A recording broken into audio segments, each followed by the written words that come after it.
அதை மாதிரி வேணும்னே தீங்கு பண்ணுறது, ஏதாவது வண்டிக்கு சேதமோ இந்த மனிதருக்கு சேதமோ அந்த மாதிரி இதனால் பிஎன்எஸ் 115 ஐபிசி 323 வருது. அது வந்து 1 வருஷம் வரைக்கும் ஜெயில் தண்டனை, 1000 ரூபா அபராதம், ரெண்டும் சேர்ந்து வர்றதுக்கு வாய்ப்பு இருக்குது. அது மாதிரி பொது இடத்துல அமைதியை குலைக்கும். ஏன்னா இவர் 2 பேரும் சண்டை போட்டுக்குவாங்க, இன்னும் 2 பேர் அது வேடிக்கை பார்ப்பாங்க. அந்த இடத்துல டிராஃபிக் ப்ராப்ளம் அதெல்லாம் வந்து ரொம்ப பெரிய பிரச்சனையாக கிளறினாங்கன்னா நினச்சிக்கிட்டு இருப்பாங்க. அந்த இடத்துல சண்டை போட்டு கூட்டம் கூடி ஒரு பொது அமைதியை நம்ம குலைச்சிட்டோம் அப்படின்னா நம்ம ஒன்றும் இல்லை, நம்ம போயிடலாம்னு.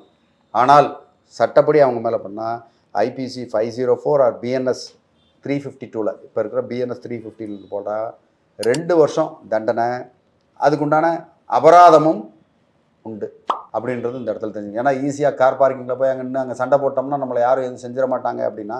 ஆனால் அந்த இடத்துல உங்களுக்கு 1 வருஷமோ 2 வருஷமோ தண்டனை கிடைக்கிறதுக்கு வாய்ப்பு உண்டு தகராறு பண்ணிங்கன்னா. அதனால் தகராறு பண்ணுறதை ஸ்டாப் பண்ணிட்டு 100க்கு ஃபோன் போட்டு இருக்கிற பிரச்சனையை சொல்லுங்கள்.